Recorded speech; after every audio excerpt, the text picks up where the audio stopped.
يا سائلي عن مذهبي وعقيدتي، رزق الهدى من للهداية يسأل. اسمع كلام محقق في قوله لا ينثني عنه ولا يتبدل. حب الصحابة كلهم لي مذهب، ومودة القربى بها أتوسل.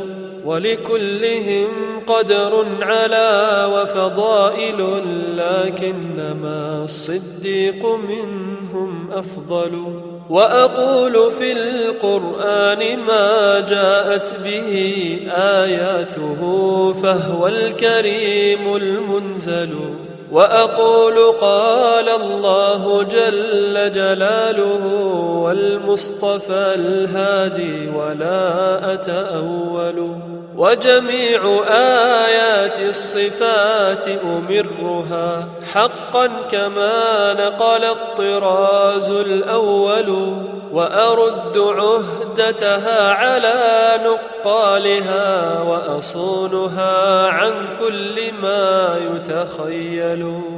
قبحا لمن نبذ القرآن وراءه، وإذا استدل يقول قال الأخطل.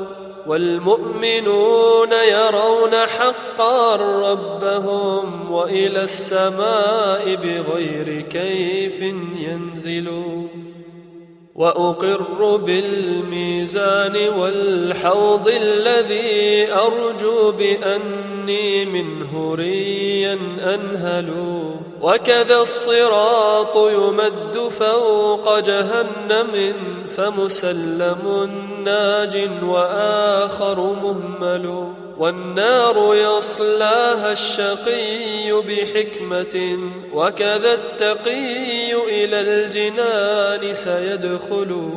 ولكل حي عاقل في قبره عمل يقارنه هناك ويسأل. هذا اعتقاد الشافعي ومالك وأبي حنيفة، ثم أحمد ينقل. فإن اتبعت سبيلهم فموفق، وإن ابتدعت فما عليك معول.